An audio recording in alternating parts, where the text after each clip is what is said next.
zona nasogástrica hay que lubricarla bien, porque al pasar la zona podemos provocar hemorragia que pueden transformarse en hemorragia cerebral. Y esa hemorragia en esa septal que le provoquemos puede llevarlo a hacer un abronco.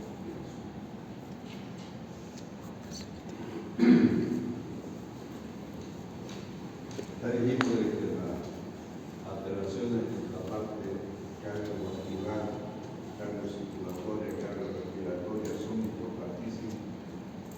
Y como son personas mayores, como la corriente,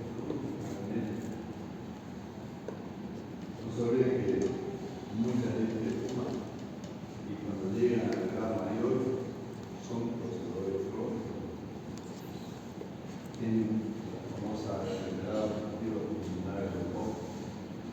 Entonces la vía de la parte de regulación es fundamental para mantener un cerebro disciplinado en las personas mayores. Pero tengamos mucho cuidado que hay algunos que requieren de una ligera ósea para mantener una buena calidad. Y si usted le pone los signos a flujo de entrada, puede provocar además daño. Es como si estuviéramos mandando un fijar, así es el caso también, porque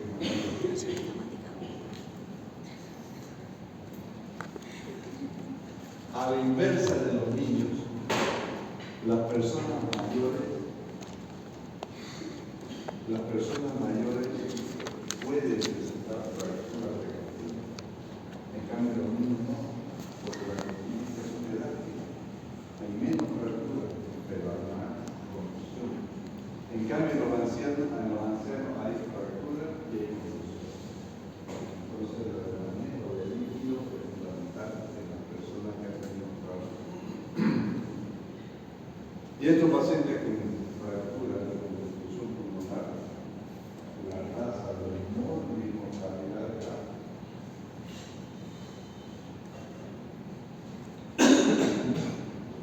A ver, existen tres patologías más comunes en los ancianos, y eso se tiene que marcar bien: la atelectasia, la neumonía y el edema alveolar. Por eso el manejo líquido tiene que ser muy bien controlado. Y como estos pacientes tienen estas alteraciones, todo paciente con trauma, persona mayor, tiene que ser monitorizado y manejado de una terapia intermedia sobre por estos riesgos de estas tres patologías que pueden hacer. En la parte circulatoria, el índice cardíaco va disminuyendo con la edad. La frecuencia cardíaca también. Los pacientes mayores son radicales, pero los deportistas por actividad mecánica. En cambio, los ancianos es por la contracción que tiene ese corazoncito. El volumen de sangre circulante disminuye. Es muy grave encontrar años 4,5 millones, 5 millones de glóbulos. No se olviden que ustedes reclamen cada 120 días un glóbulo.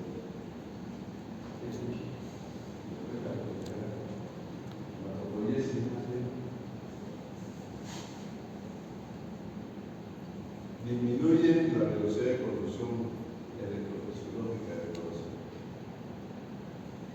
y hay una pérdida de la masa celular cardíaca.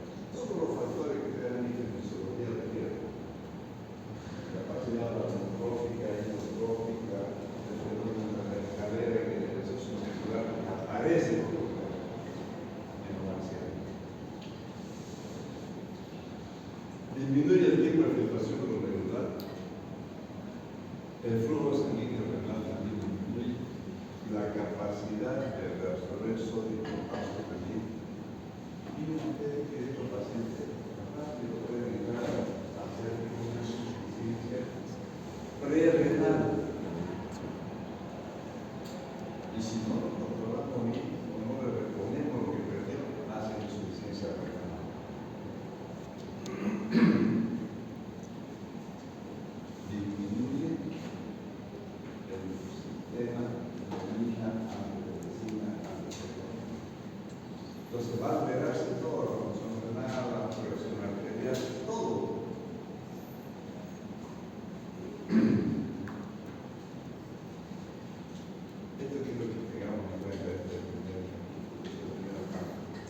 el peligro constante en la evaluación y manejo el peligro constante es la impresión errónea de que la presión arterial y la frecuencia cardíaca son normales, a verlo aparentemente normal, podamos pensar que están normales. Pero ese paciente puede estar en una hipopresión, porque las respuestas funcionales fisiológicas son malas. Entonces, tengamos mucho cuidado cuando veamos un paciente con presión arterial normal, diríamos cáncer, pero sin embargo el paciente puede estar con cáncer crónico, porque van a perder sangre, por más pequeña que sea la lesión, hay pérdida sanguínea importante. Por eso dicen, hay que aplicar la monitorización. Y cuando hablemos de monitorización, no significa monitorización cardíaca, sino la monitorización de las funciones vitales. Los signos vitales, frecuencia cardíaca, presión, pulso, tenemos que monitorizarlos. Tenemos que registrar en las hojas de balance que tengamos. En caso de que este tipo de paciente requiera reanimación, debe tomar en cuenta que son más sensibles a la sobrecarga de volumen. Entonces, el edema agudo del pulmón está ahí a una raya. Igual que los niños. Por eso que es importante reconocer si tiene tratamiento anticoagulante. Porque ese tratamiento anticoagulante, una fractura, va a ser muy grande para ver la pérdida. Y por eso tenemos que buscar fuentes de pérdida sanguínea. Una fractura de costilla, una fractura de cadera, una fractura de fémur, por la poca cantidad de sangre que tiene, para él puede ser muy grande. Y no nos olvidemos, por favor, jóvenes, del retroperitoneal. El retroperitoneal es una cavidad que nos esconde mucha sangre. Y como es difícil de diagnosticarlo, de encontrarlo, podemos dejar pasar por algo. Entonces, no perdamos el retroperitoneal. Tengámoslo simplemente para el manejo de los pacientes. Entonces, en estos pacientes tenemos que hacer una monitorización temprana. Cardíaca, signos vitales. Otra cosa que tenemos que tener en cuenta es que sus laboratorios van a ser normales para su edad, pero sin embargo,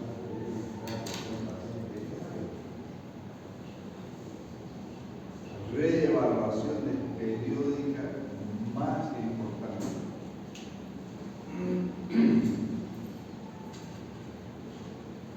Esta es la ventaja que tenemos sobre ustedes. A los 70 años, la masa encefálica pierde glucosa. Y ese espacio que perdió se llena de líquido cefalorraquídeo, que va a ser un amortiguador para los traumas. Fíjense y tengan siempre en cuenta eso. Si nosotros tenemos un paciente accidentado mayor y vemos en la tomografía que todas las circunferencias del cerebro están negras, eso es atrofia. No existe atrofia segmentaria. Si existe una imagen negra, un ladito y lo demás es normal, ese paciente puede tener un hematoma subdural. Es más común, ya vamos a ver por qué es más común el hematoma subdural o el encefalocitosis, más común que el extradural. Entonces, si todo el cerebro está así, es la más atrofia. Otra cosa donde se nota la atrofia confundido con edema es el engrosamiento de los surcos cerebrales. Siempre la mancha. por la misma atrofia. Por eso que los cambios anatómicos y fisiológicos Yo creo que casi como 12:30.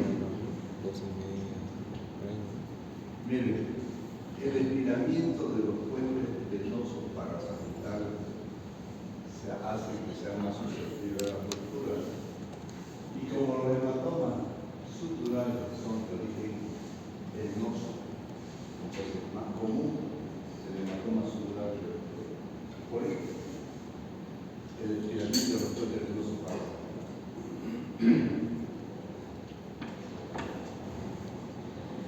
Cantidades significativas de sangre pueden acumularse en el cerebro alrededor, ocupando ese espacio de la atrofia que estaba con líquido, y al comienzo el paciente puede estar bien, porque le da campo a que ese cerebro que se está edematizado ocupe ese espacio de su atrofia. Vamos siempre, entramos cada media hora por lo menos en el paciente mayor. La agudeza visual y auditiva disminuye, al igual que la percepción de las vibraciones posicionales. Uno no sabe dónde está parado, porque no ve.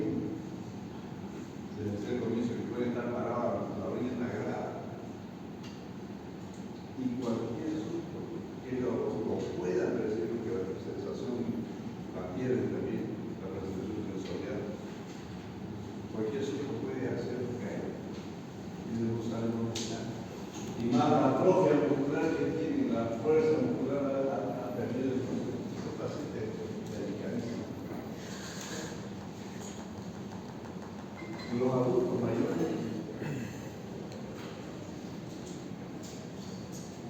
son más comunes de hacer hematoma sutural, por eso lo remite los senos parasitarios y los instalados.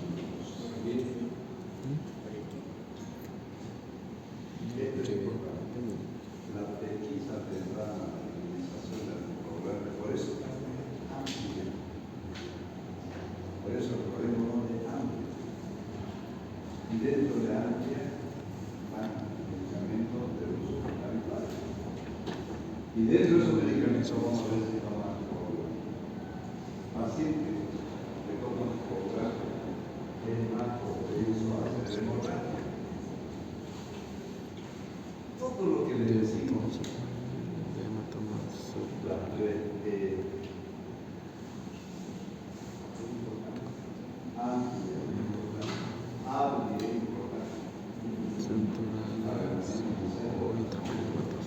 entonces, acordémonos que eso nos sirve.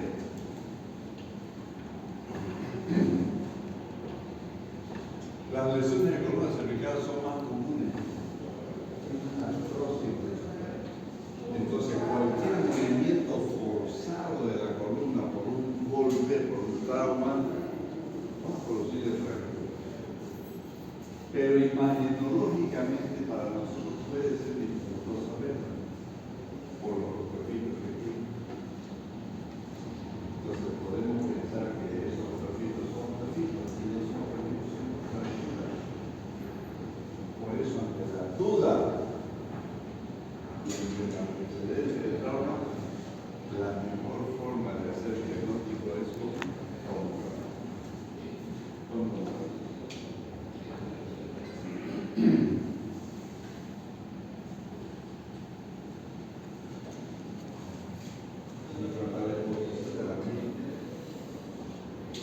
¿cuál es la primera barrera que tenemos? La piel. La piel. Pero ¿quién tiene la anciano final? La piel, los tejidos conectivos sufren mucho. Disminuye la celularidad, la pérdida de la resistencia de la función.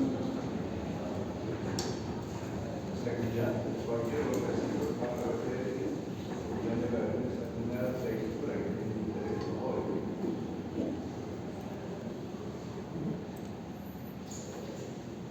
Pierde la capacidad de la regulación térmica y del poder de cicatrización.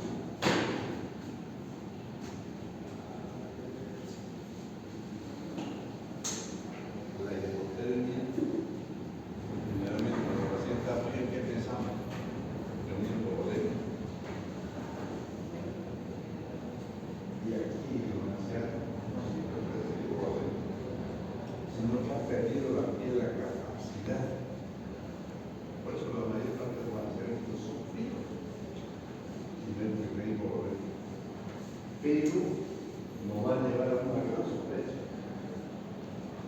Hemos dicho siempre de que cuando manejamos un paciente con trauma, nuestra prioridad es el alto índice de sospecha. Paciente frío, normovolémico, busquemos acá. Y en ellos puede estar como no son anérgicos, no tienen respuesta, no tienen energía. Entonces, al fin hacer es lo que me pone cumpleaños. Ni siquiera puede haber repositorio en una persona. Ellos no entienden. Por eso que acuérdense ustedes que existe dentro de las emergencias quirúrgicas de la viabilidad, la vesicular, la policitis en pacientes puede que sus leucocitos sean normales. Si usted abre una papa y le va a dar un poco de le hace una ecografía y va a ver la vesícula grande, hidrópica, o la otra emergencia que es vesícula epistematosa. Estas son lo que define y el viernes. Por eso que insistimos que con el alto índice de sospecha tiene que primar en el mañana de la persona.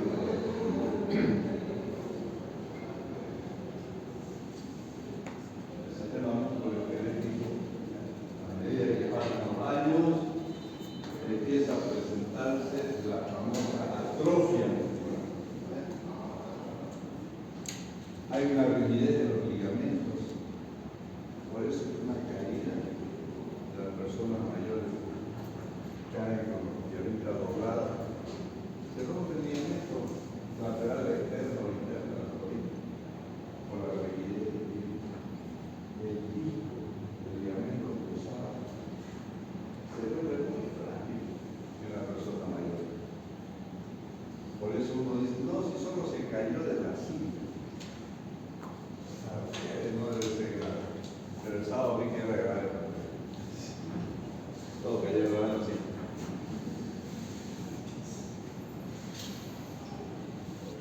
Entonces, ahí puede ser un trauma demasiado grave.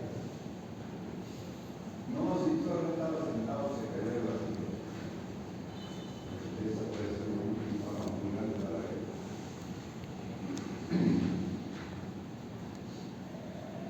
La osteoporosis produce pérdida de firmeza y resistencia. Atrofia, la osteoporosis, escucha, es una fractura, seguro. ¿Cuáles son los huesos que más se rompen en una persona mayor? Lo que más vemos en la mesa que no puede caer. No puede caer es la fractura del disco, pero la muñeca de otra, porque para el déficit que hay en la mano, todo, no solamente a la vida, la fractura de muñeca, para ustedes también una caída, busca cómo apoyarse. Costillas, números, muñecas, son los huesos que más se lesionan. Entonces, dependiendo de eso, de una persona joven que cayó de un metro parado, busquen los sitios de fractura. No porque el paciente le pueda parar de está sano. El que cayó sobre de un metro, primero que usted lo puede cargar. El tenor de aquí, hay un limite de la arteria tibial, la articulación coxofemoral y la vértebra. Entonces al paciente hay que escanearlo. Un paciente que cae parado hay que escanearlo. Porque puede haber lesiones en todas partes.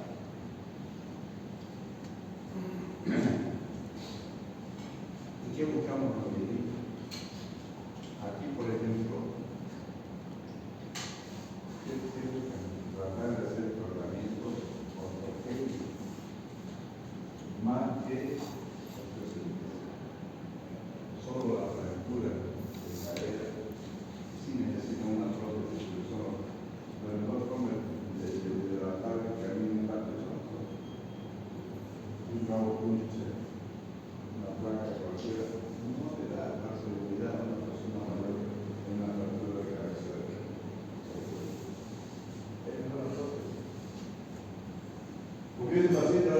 tiempo en cama va a ser propósito, va a ser cargas.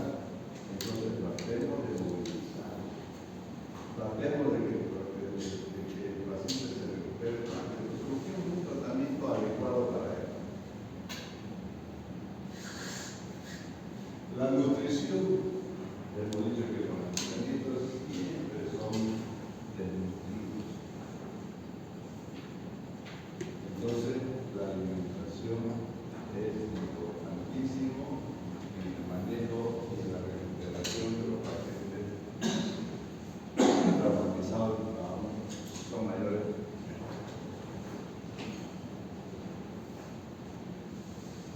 Un paciente con uno deprimido es un paciente que se infecta rápido.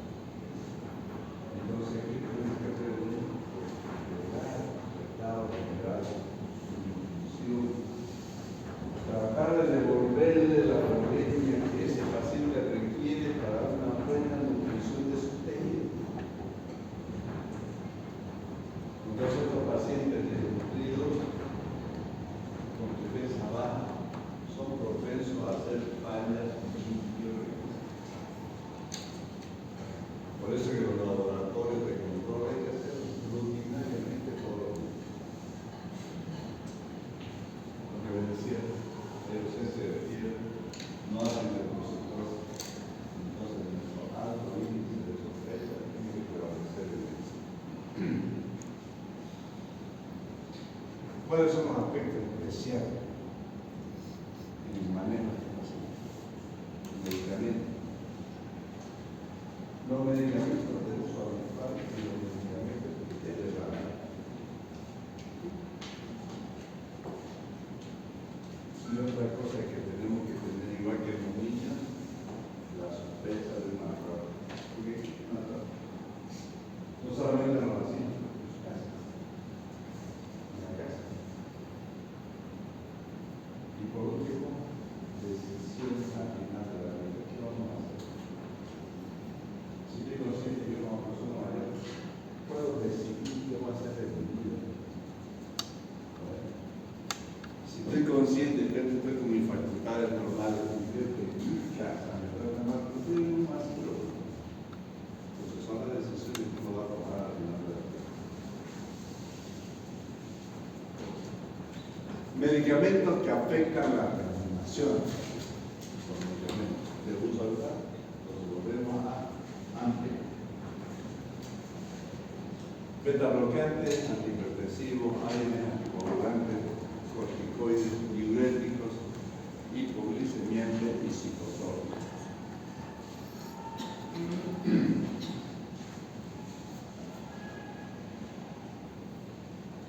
Miren, yo que los niños, ¿cómo detectar un maltrato en el cerebro?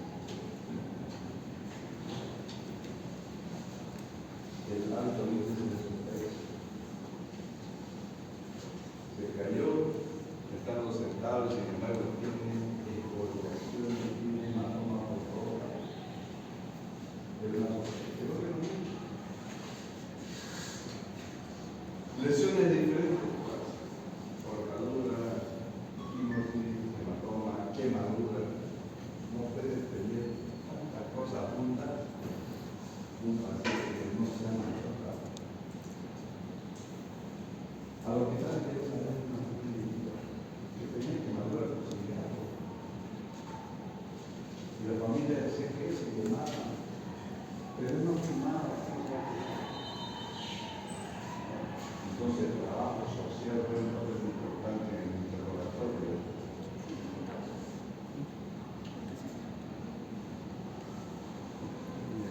Maltrato físico, maltrato sexual. Maltrato sexual se refiere a las enfermeras que a veces lo quieren a rodillas. Bañan y dicen, muchas barbaridades se ven así. Entonces no solamente miren hasta abuso material y financiero. Los hijos, los nietos que están a cargo de aunque ellos no gasten en nada, el hecho de saber que tienen el posible para tranquilos, aunque no gasten, que no saben qué van a gastar, pero justo. Y eso es una inteligencia, aunque no gasten.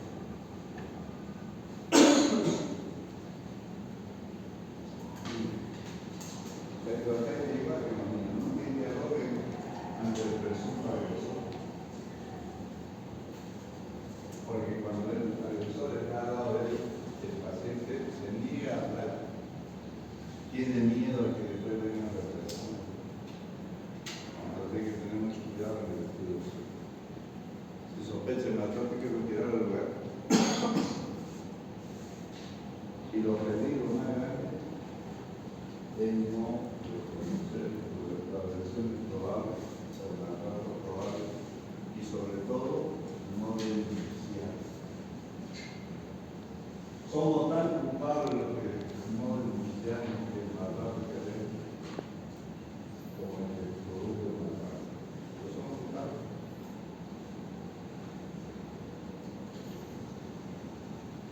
¿Cuánto es suficiente? ¿A qué se refiere cuánto es suficiente? ¿Hasta cuándo vamos a tenerlo? ¿Hasta cuándo va a aguantar el paciente? Y poder tomar una decisión. ¿Hasta cuándo es suficiente tener pacientes? Porque yo te digo, es nuestro padre, es nuestro abuelo, nos dieron todo. ¿Por qué no tenerlo hasta? No existe un límite de eso hasta cuándo. Voluntad se separa. Hay personas que hacen camino. Dice, yo cuando tenga tantos años, ¿qué más? Esa es la voluntad que se separa. Ahora ya depende de lo que Dios trae. Hay un cuentito que dice que al papá, o sea, el abuelo, el papá y el hijo, y solamente que el hijo estaba cansado de su padre y lo dejaba, pero el hijo veía todo eso. Y dice que lo ponía atrás en el patio, le daba su vida allá, y la rueda del patio, la familia. Y dice que un día dice el nieto al nieto que tenía frío. Entonces el nieto va y saca una frazada de la corta. Se lo pone a su abuelito. Y el padre le dio eso y dice, ¿por qué cortaste la frazada? La mitad del día mi abuelo, si yo esa mitad lo voy a guardar para cuando vos seas mío. Entonces, ¿hasta cuándo es suficiente? Nunca es suficiente. Entonces, derecho a la autodeterminación es importante. Y el tratamiento que le demos es calidad. No lo procuremos con medicamentos porque luego en un momento todavía es poquito. Y si no lo van a tener, pues no va a ser. Tratamiento cuyos beneficios sean mayores que los de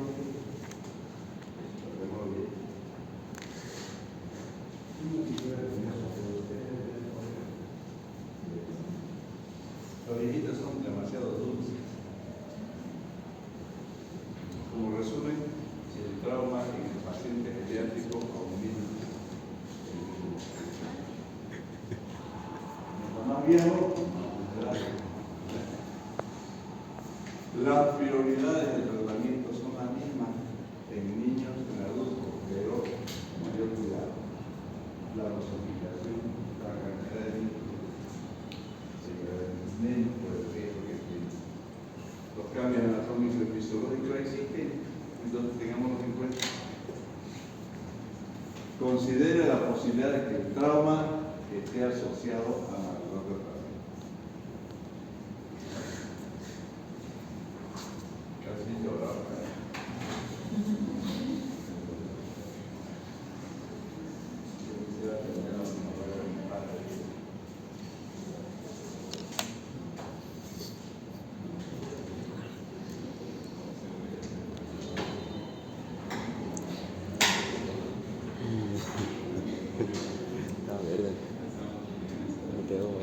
va a tener. Me dio un tache.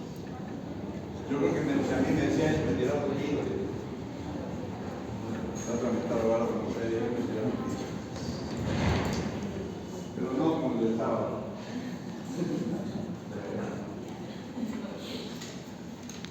Bueno. Cirugía de control de daño. También se llama cirugía abreviada